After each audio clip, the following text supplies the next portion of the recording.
Hello everybody, good morning to one and all, and I'm Kranth and I'll be taking you classes for English and communications. So when I speak about communications, yes, we have been learning about what are the most important steps that we have to follow in the communications, and of course we have been learning about what are the easy steps to move forward in doing the communications. So when I speak about the easy ways of communications, the first thing that I just want to tell you is what are you and how are you falling down in your communication, because few of the people have the most probably the important thing that is falling back in the communication, that is MTI. If you can see, every person have a problem of MTI, that is mother tongue influence, because though they were been talking continuously in that mother tongue influence, once they come back to English and they try to communicate, obviously they can't really communicate because the mother tongue influence will influence your English and you will be not able to communicate properly. So the phraseology will be basically helping you out in understanding the other person's ability to communicate with you, and you can directly or indirectly try to communicate with them by using idioms and by using the phraseology words, that is, indirect and direct speech, or you have basic short form of sentences that you can just say it or put it in front of the people when they are talking to you. So these are the most important things that you have to remember in the phraseology. But I have a simple question for you. If I tell you some words that can be used, or you have phrasal verbs that we were been learning yesterday, the phrasal verbs are simply the other meaning of the same word that you will be talking. For example, get on, or there are few amazing words that we have been learning yesterday, phrasal verbs, and we have idioms. So but do you think really this will help you out in the communication until and unless you don't know how to communicate? Because the basic problem with us is we don't know how to communicate first when somebody is talking with you. So today I'm going to tell you about few important things for making the communication more better, and those are, I'll show you here. Let us see here the slide. We have communications, which is very important, and that starts with tongue twisters. What are tongue twisters and how are basically tongue twisters used to make your English proper? People, I just want to tell you one thing, one important thing, and that can be something which we can be called as, how to make people pronounce. Yes, we have been learning about pronunciations, we have been learning about idioms, we have been learning about what is English and few English things that we have been looking at.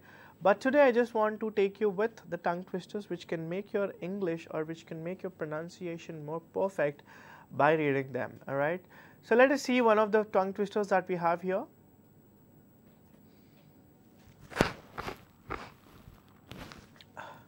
So I'll take you with the first tongue twisters. Make sure you swallow first before you speak the tongue twisters, because tongue twisters will make your English more advanced in speaking, and this is fun too. So let us read the first one. Peter Piper picked a peck of pickled peppers. A peck of pickled peppers Peter Piper picked. If Peter Piper picked a peck of pickled peppers, where the peck of pickled peppers Peter Piper picked. So what does this mean? There's a lot of meaning that you have to look in the tongue twister. Actually, there is a meaning for this tongue twister, people. Just look at the first sentence. Peter Piper picked a peck of pickled peppers. If you can see here, we have Peter Piper picked a peck of pickled peppers, So this is all starting with P, P, P, P, P and P. So this is what you just have to remember. So n number of times you make the P pronounced, the more you pronounce the word, the more you get often the word. So now I'll read it once again. Peter Piper picked a peck of pickled peppers. A peck of pickled peppers Peter Piper picked. If Peter Piper picked a peck of pickled peppers, where's the peck of pickled peppers Peter Piper picked? So it's basically a confusing sentences that you just have to remember whenever the people, the more you often try to read these tongue twisters, these will help you out in pronouncing the English perfectly. And now let me take you with the second tongue twister. Here we have the second tongue twister. I saw Susie sitting in a shoe shine shop. Where she sits, she shines, and where she shines, she sits. It's hard to pronounce, isn't it? So many people who have the problem of sh pronunciation and s pronunciation. Sh, that is SH, s, that is S. It's a lot of tough pronunciations that you have to remember, because people, when I see this or when I pronounce this, so many people have a problem of pronouncing s and sh. So if you try to read this particular tongue twister, continuously, this will make your s and sh sound get rid of things. I'll read it once again. I saw Susie sitting in a shoe shine shop. Where she sits, she shines, and where she shines, she sits. So this is the tongue twisters that you have to remember whenever you are having a problem, especially with s and sh sound. You know, sh is something where you will be touching your teeth together, but s is something where you will be touching the tongue to the upper jaw, right? Right? So that is what you have to remember whenever I speak about sh sound. So let us see the tongue twisters again. And then we have k problem. How can a clam cram in a clean cream can? Yes, you can read once again here. How can a clam cram in a clean cream can? You know, it's really tough to pronounce because C and K is very difficult to pronounce. K, sometimes sound comes claim, claim, cram, clean, cream, can. So how can a clam cram in a clean cream can? So many people try to do a problem here, have a problem here. And then we have another tongue twister, which I want you to go through. Here the pronunciation is about the end words. If you can see here, we have this tongue twisters which is very important. Dennis sees the fleas, Dennis sees the fleas, at least Dennis could sneeze and feed and freeze the fleas. So this word will make people confused when they are talking about fleas and fleas. Fleas is different, fleas is different, sneeze is different, freeze is different, feed is different, fleas is different. So there are amazing words that form together to make your tongue twist differently at one particular point, and that is why these are called as tongue twisters. So we'll read it once again. Dennis sees the fleas, Dennis sees the fleas, at least Dennis could sneeze and feed and freeze the fleas. So this is an amazing tongue twisters that we can find in the pronunciations of P, she, k, and the e's. Let me take you with the next tongue twisters. Let's read the first one. 6 sick hicks nicks 6 slick bricks with picks and sticks. So this is one of the stopped tongue twisters that you have to look and read the correct punctuations, the word punctuations that you had at the end. For example, 6 sick hicks nicks 6 slick bricks with picks and sticks. So this is what you just have to remember whenever people are talking about basically the tongue twisters, because this will make your tongue twist so that the other time whenever you're talking in English, the English comes out with the fluency without committing any mistakes. I'll read it once again. 6 sick hicks nicks 6 slick bricks with the picks and sticks. Right? So this can make your tongue twisters work better. And then we have P sound again with utter. I'll read it to you.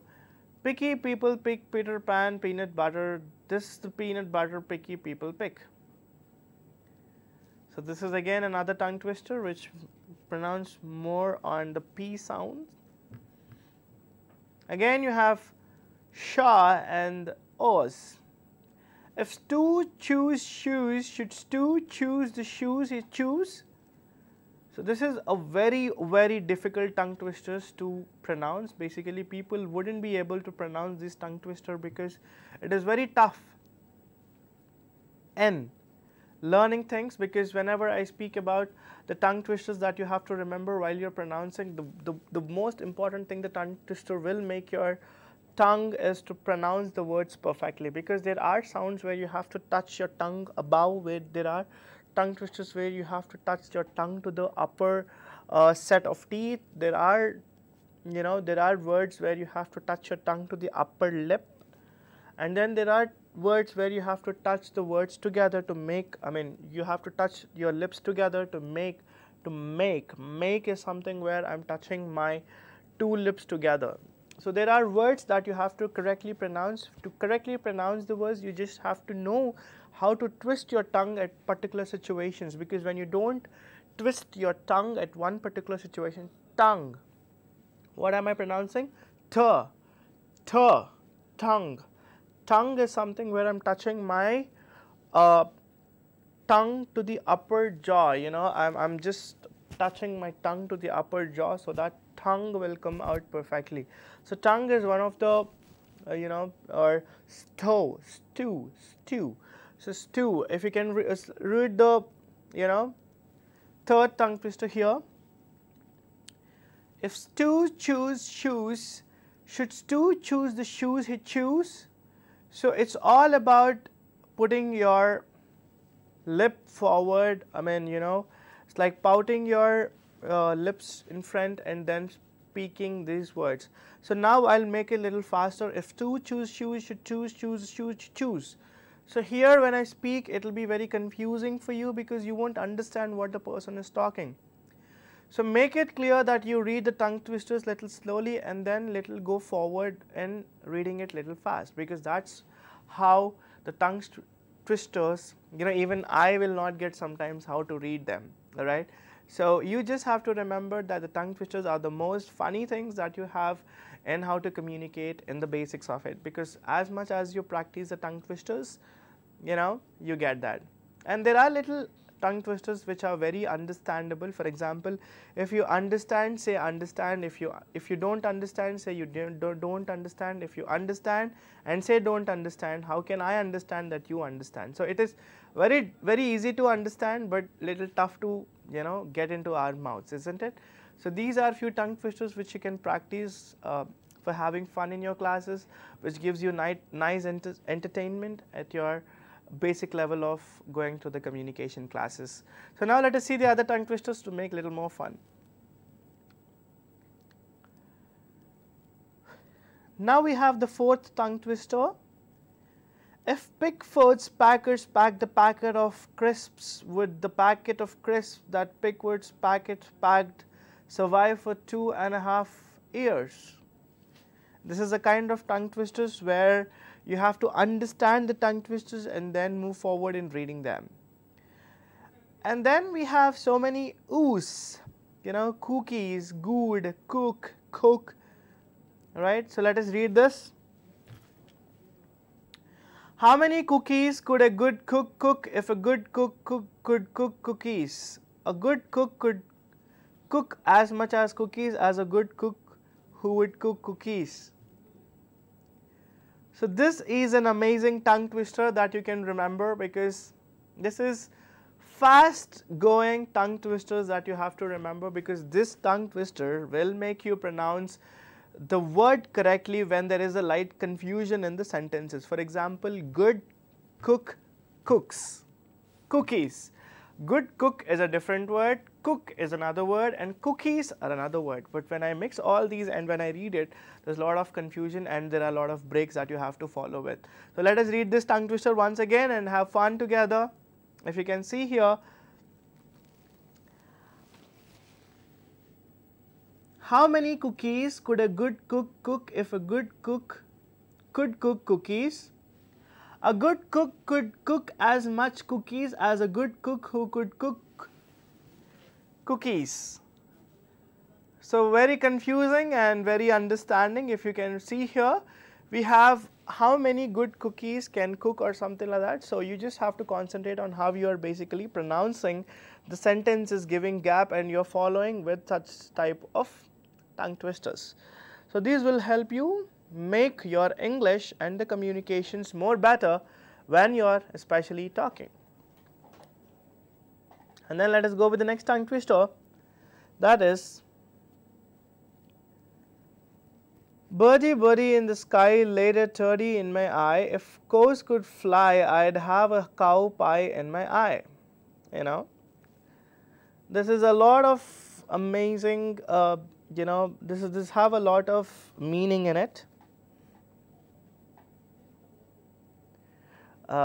This is basically a bad sentence that we can see here. Birdie birdie in the sky laid a turdy in my eye, if cows could fly I'd have a cow pie in my eye. So it's a lot of, you know, tone sounds that we have here. It's all about I, sky, concentrated more on I sounds, because this is when you can basically find the sounds and how to pronounce them when there are confusing words nearby in the sentences. So this will make you, you know, go forward in understanding what exactly is the tongue twisters and how the tongue twisters will understand. You know, I think we had the most important tongue twister in our lives that we been hearing. If you trouble the trouble, don't trouble the trouble until the trouble troubles you. Okay, so this is the tongue twisters that we were been looking in the films and so many things while we are going through. So one of the tongue twisters that we had. So let us go with, let us put forward ourselves in going forward and understanding the tongue twisters. So these tongue twisters are helpful most of the time when you are in the interview room, or whenever you go for the seminar, or whenever you go for places where there is a situation where you have to grab all of the people's attention, then you should be able to pronounce the words perfectly. So when you want to pronounce the word perfectly, the only thing that you have to practice is a tongue twister, so that in future you won't have this problem in understanding all this. All right. So now let me tell you about the voice modulation and the rate of speech, because these two are the most important things that we should have in communication, because that's what is a point of crack when people look at you. So let us see this slide here. We have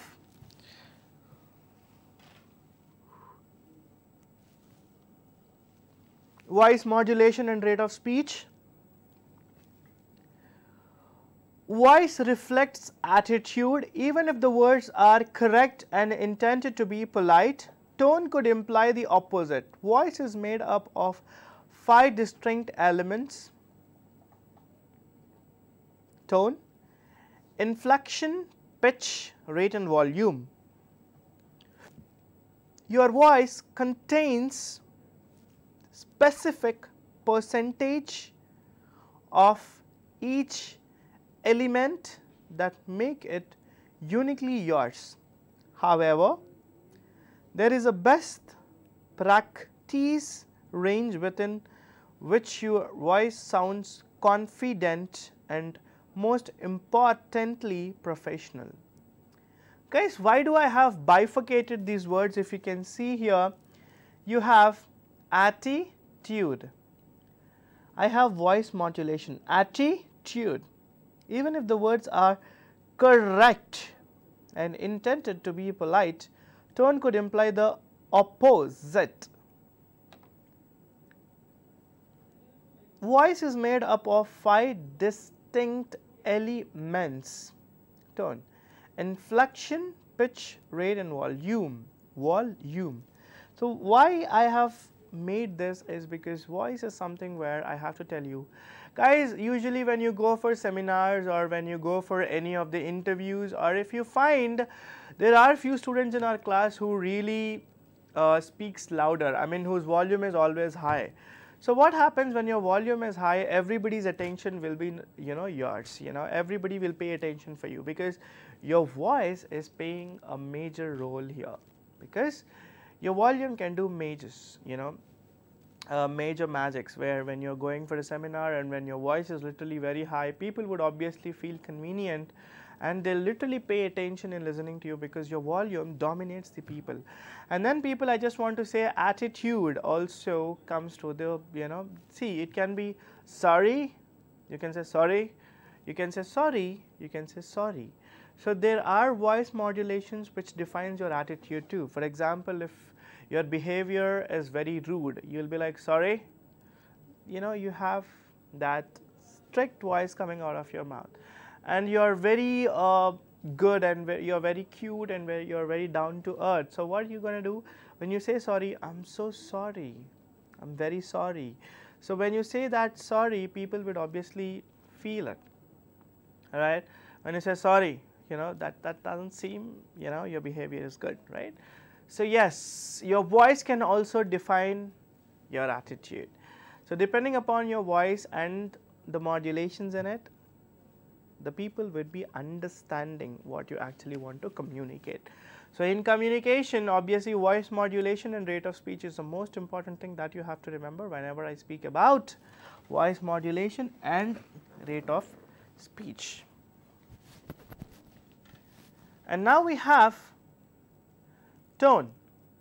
What is my tone? If I have to speak about my tone, I have my tone not so bold, my tone is something where it mixes the thin and the thick voices.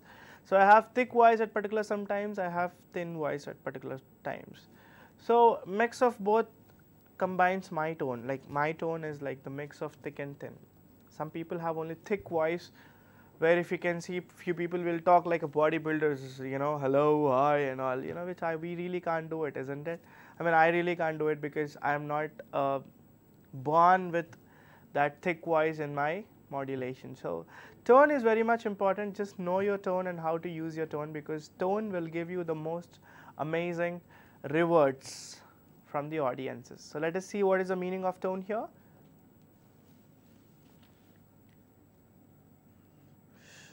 Tone is the most important vocal skill in great telephone etiquettes. Tone express your overall attitude and lets the person you are communicating with know how you feel about them.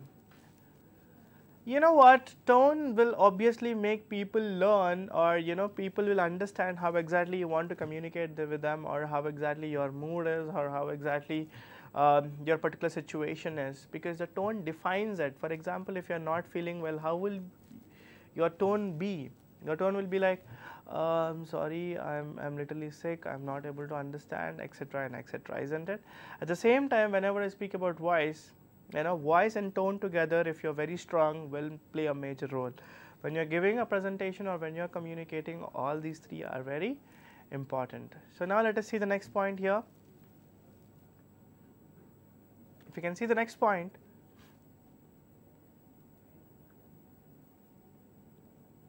we have inflection.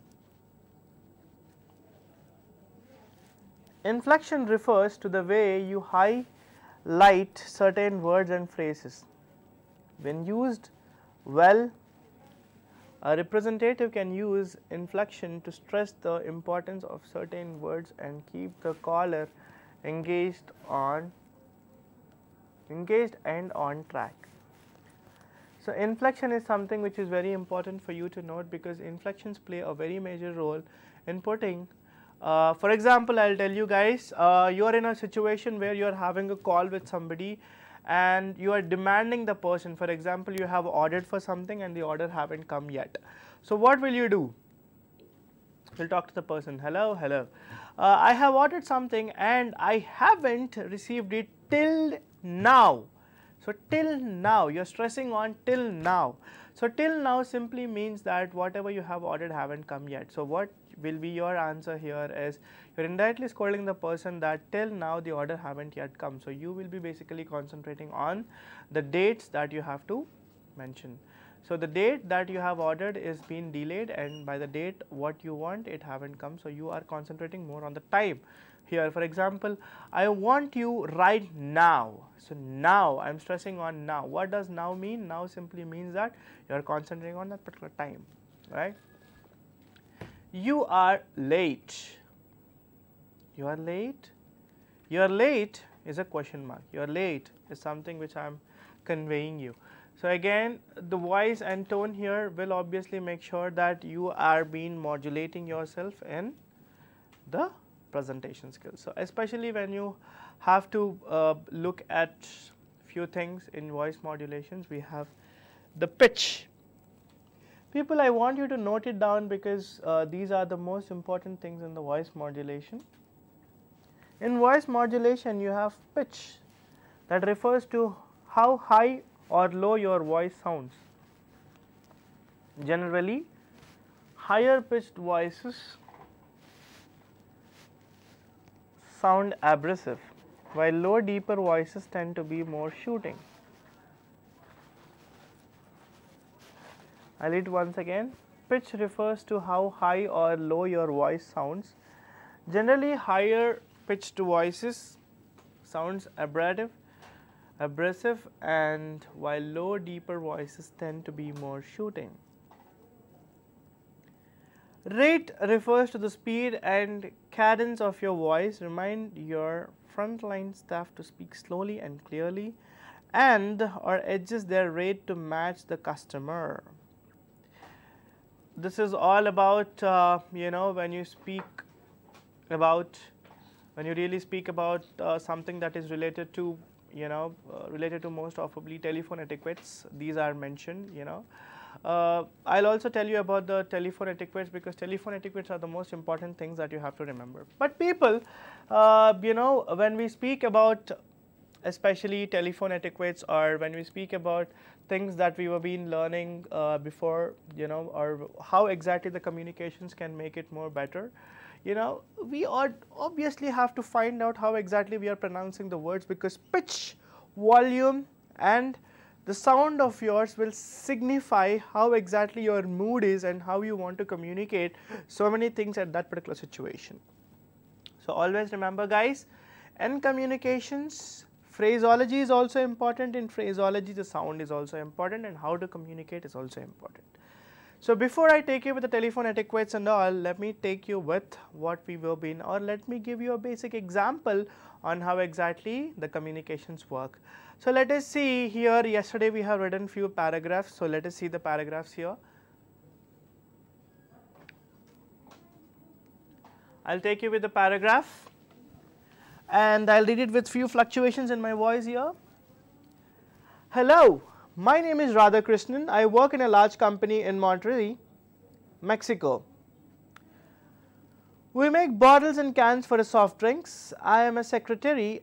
I answer the telephone and take messages. I also use a fax machine and a computer. My first language is Spanish, but sometimes I speak English.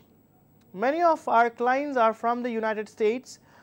My supervisor is Mr. Torres. He is an engineer. I start work at 8. I usually drive to work. I have lunch from 1 to 2. I finish work at 5:30. I go home and help my mother prepare dinner. We have dinner at 9. After dinner, I usually watch television a while. I usually go to bed at 11. So people, here I have slight fluctuations in my voice, but I haven't been concentrating much on my voice here. But now I'll concentrate on more of the voice and fluctuations in my voice, and I'll maintain a pitch, and now I'll read the paragraph, and now let us see how exactly this will seem or sound like.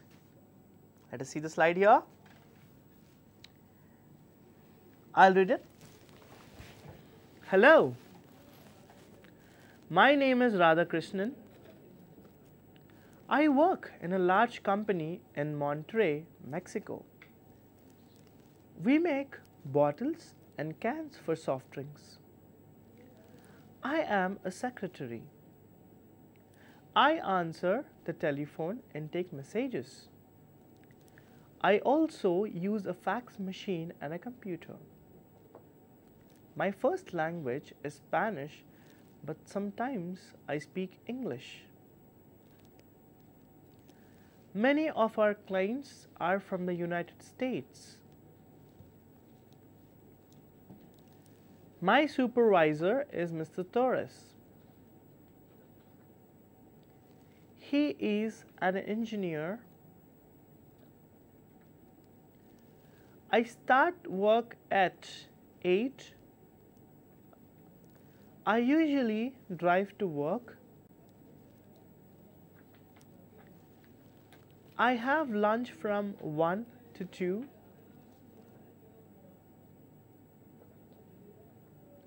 I finish work at 5:30. I go home and help my mother prepare dinner.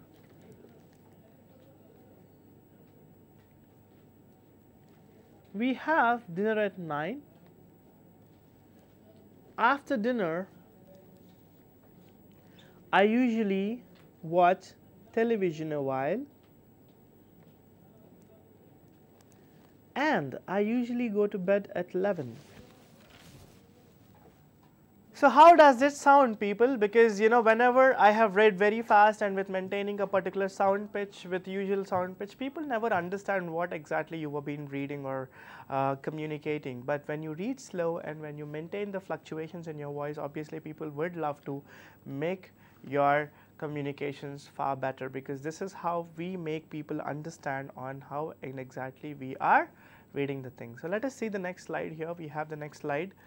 That is Halloween. We have read it yesterday already.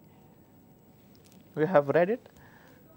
I'll read it for you once again, a little faster.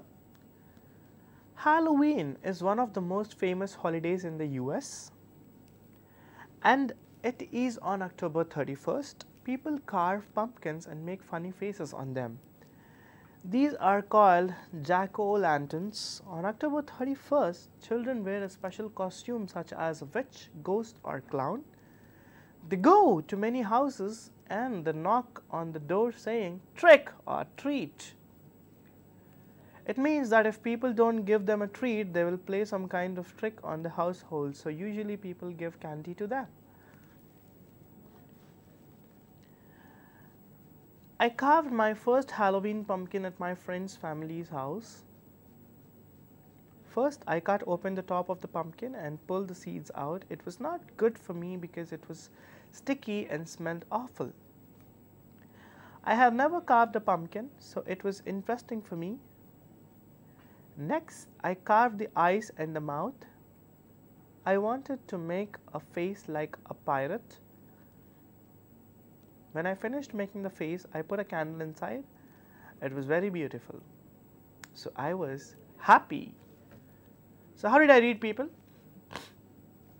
With a lot of fluctuations in my sound and with having a proper pitch in my voice, I have been reading about this, because when I read with a lot of voice and when I read with a lot of fluctuations in my voice, the communication that I have done to you basically is been about the Halloween and the festival. So I had my feelings mentioned in the communications by ups and downs of my voice. So whenever you want to mention something to the person who is listening to you, make sure you have ups and downs in your voice so that the people will be comfortable in listening to you. All right. So now let me take you with the next point, that is conversations. Let us see here. A conversation between Mr. Bean and Miss Smith. Mrs. Smith at a cave. Mr. Bean, excuse me, is this seat free? Mrs. Smith, yes. Mr. Bean, thanks. Mr. Bean, sit down. Mrs. Smith, my name's Mrs. Smith. It is nice to meet you. Mr. Bean, hi Mrs. Smith. My name is Mr. Bean. It's nice to meet you too. Mrs. Smith, where are you from, Mr. Bean? You should like you not from England. You sound like you not from England.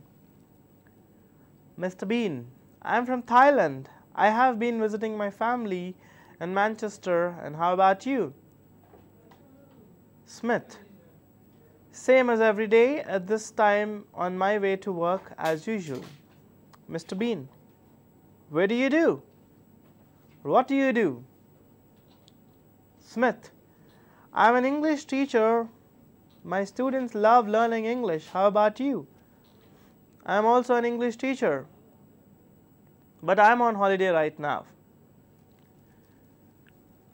So this is the basic conversations that you have to remember, because when you don't know how to make a proper conversation without the introductions and the pleasing ways, I have said you about requesting promises, orders and requests, isn't it? So in conversation you should also remember where to have a promise, request, or where to have an order, or where to have a request. So these are the most important things that you have to remember while you're having a conversation. So this conversation is a basic example that I have given you to follow a basic conversation. For example, I and you are talking. For example, if I say hello, you say hi.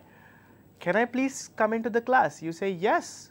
When I come into the class, hello, I am Mr. Kranth, and I'll be taking an English class today. So what you'll be saying, oh, that is awesome to listen to you, so let us have the class start. So these is the basic introduction that you people follow whenever we are having a conversation, all right? So people just remember how to have a conversation, and these are the basic examples that we have been looking at. So let us see what is a conversation in brief. Conversation about brief conversation. Now I'll read it for you.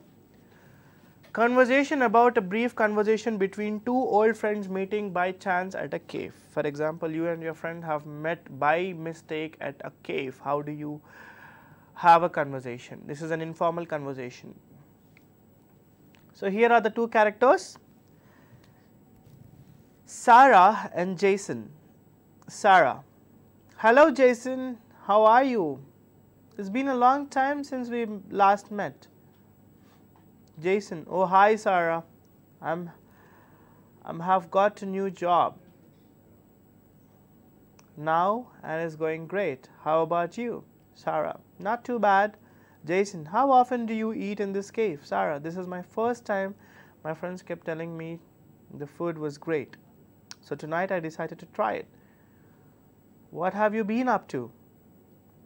Jason, I have been so busy with my new job that I have not had the time to do much else. But otherwise, me and the family are all fine.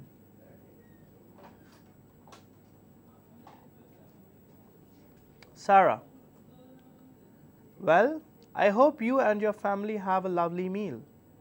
Jason, yes, you too. So what have happened here in this conversation? This conversation have a meeting of the old friends at a cave by mistake. So the Sarah was very often coming to this place and she haven't been visiting, and first time she have come to the office, and Jason usually comes here with his family once he gets some time out of the office. So this is what the conversation says you here, and this is how the conversations end up with a very nice smile on your faces.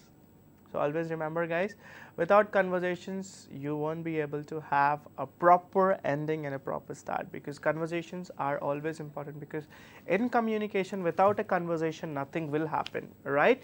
So now let us see another example here very quick. A conversation or a conversation asking for directions. Mr. Jones, hello Miss Adams. Please tell me, how do I get to your house? Mrs. Adams, will you coming by car, bus or by train? Mr. Jones, I'll be coming by car. Please, could you tell me the easiest way of getting to your house? Mrs. Adams, take the M6 to London and need to come to at junction 78. Jones, London, could you spell that for me? Miss Adams, L-O-N-D-O-N.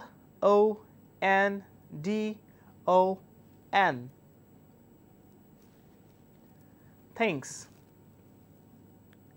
So this is a conversation when you are asking somebody about the route. For example, there might be a situation where you have basic difficulty in getting the address. So people directly come and ask, excuse me, can you know the address? No, that is really not the way, all right? So you'll go, excuse me, and then the people say yes, and then if you have to say, if you don't mind, can I get an address to APSSDC's office? So you will be like, yes, of course. You just have to go to that particular location and you just have to go have a right or get into the first floor or the second floor, and that's how you explain to them, and then say thank you for the address. Well, hope I'll be reaching there, sure. So that's how you end up knowing the conversation. So there are different kinds of conversation about, conversation that you have in interview, conversation that you have in matrimonies, conversation that you have in usually seminars, conversations that you have in different kinds of places. So each and every place conversation differs. So this is the most important thing that you have to remember. So thank you so much for having the class with me, guys, and being patient. And I hope I have made you understood about the phraseology and what is a communication. Tomorrow we'll be learning about telephone etiquettes and how to take a call or how to answer the call, because this is the most important thing we are facing right now. So we'll be learning about all these tomorrow, and today we have successfully finished phraseology and what are the important steps of communications, and the last step of the communication was communication. So thank you so much for listening to the class and being patient in the class. Hope we'll be learning more classes here. And please share this video if somebody really requires the meaning of what is communication. And I'm from APSSDC, I'm a trainer. Thank you so much.